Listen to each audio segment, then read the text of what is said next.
I'm Paul. And I'm Shay. And welcome to our YouTube channel.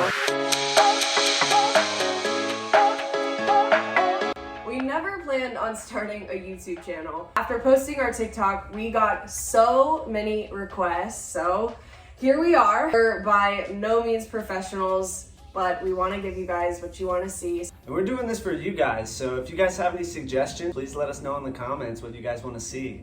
We bought this bus about 3 weeks ago, and with both of us having full-time jobs, we're really only able to work on it on the weekends, but we are getting very close to finishing the demo process. This is a 2005 International 40-foot school bus with a diesel engine, 239,000 miles on it, and we bought it for $6,000. We did have a trusted diesel mechanic come do a full inspection on the bus before we bought it. We know nothing needs to be done to the engine, the tires are great, and overall it's a gem of a bus. Weekend one. Our first weekend working on the bus, and the first step of any bus build is removing the seat. They're held in by these long bolts with nuts at the bottom of the bus. So I have my brother Mark underneath while I was on top with an impact driver and a socket set. Some of the bolts are in weird and awkward positions, so it kind of got challenging at times. During weekend one, while Paul and Mark were working on all the bolts, I was on screw duty. A school bus is just nothing but metal and screws, and we have literal buckets worth of screws. So while they worked on those seats, I was just taking out all the screws so that next weekend we would have an easier go as we started to rip things up. Weekend two.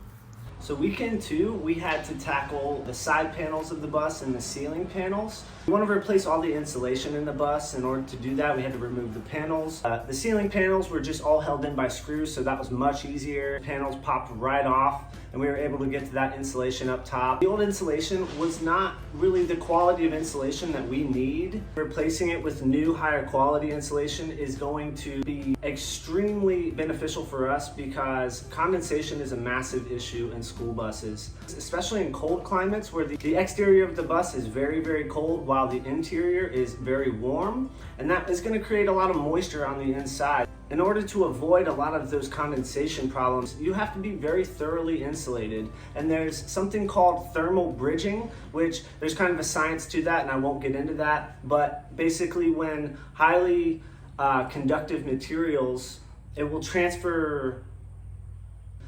okay. Anyways, I won't get into that.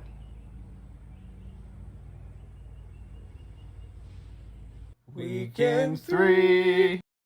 Now, weekend three, let me tell y'all, it was not for the faint of heart, okay? We thought going into weekend three that we were just going to grind the side panels out and lift up the floor, and we didn't quite know what we were getting ourselves into. The grinder proved to be way more tedious and time consuming than just taking some 10 snips and using some strength and pulling off those panels. But I will say, we should have been way more cautious. Those metal panels will slice right through you. It definitely took the win. It was metal 1, Paul and Shay 0. The side panels are gone.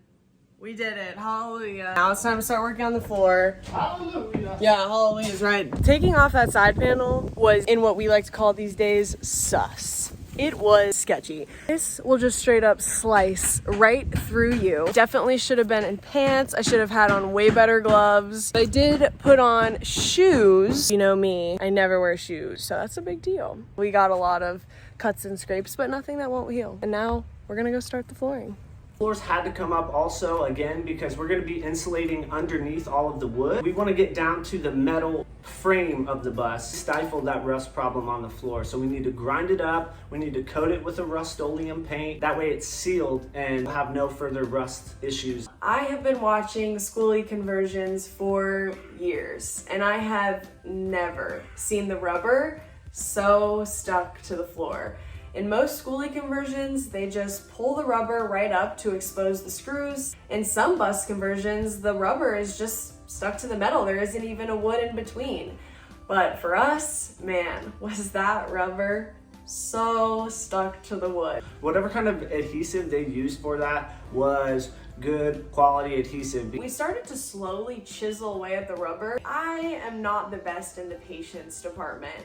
The whole time we were doing this, I'm thinking there has got to be a better way. We've never done a Skoolie conversion before, so we really are learning as we go. And as we're sitting here, inch by inch, chipping away at this rubber, I decided to take a step back, do some Googling, and I found that maybe a heat gun could be helpful in just kind of melting that adhesive, making it a little bit easier for us to get it up. So I made a quick trip to Lowe's and grabbed a heat gun and another crowbar so that we can hopefully get this rubber up. What we ended up doing was actually cutting a strip directly over the screws. We ditched the plan of trying to get the whole rubber up. We basically just tried to melt our way through the rubber floor in order to cut a path to reveal the screws that we needed to remove. There are screws everywhere. Even though we did follow 2 lines of screws all the way down, it still left a lot of random sporadic screws. We ended up, for a lot of boards, just honestly deadlifting them up. Took a lot of muscling for some of these floor panels. Me and Shay basically had to just tag team deadlift. That was like the biggest deadlift of my life. Just muscle them out, pulling the screws out of the metal frame itself because the screws were stripped out. The floors were very stubborn at some points, and it took a lot of hard work. We finally got it done, and we're moving along. It's coming together, and it's a lot of fun working together on this stuff. All right, here we are, end of weekend 3. How do you feel, babe? I'm spent. We ended weekend 3 with this clean slate of a bus to work with, because after 3 weekends, so just 6 days of working on this bus, we were able to get pretty much all of the demo done. And for 2 people who have never done this before, I will say I'm pretty proud of us. FAQs! We do get a lot of questions about how long do you think this is going to take? We don't really have a timeline on it. We are just going with the flow and learning as we go. And when we're done, we'll be living out on the road full time, but we won't be driving every day. We hope to stay places for a week or 2 at a time. So definitely comment below your favorite places to stay. Anywhere with nature, that's what we're into. We're not really interested in like those big tourist spots or cities, but if you guys have any great, more natural, remote places that we should go visit, definitely leave them in the comments, because we are actually gonna let you guys really pick and decide where we go, because we really don't have a plan. We're just excited to get out there, and so thankful that you guys are along for the ride. Thank you guys all so much for all the support. Make sure you subscribe and follow along. We're gonna have weekly bus updates, so join us for the ride. Shoo, woo, it looks good. We're getting there, baby. All right, until next weekend.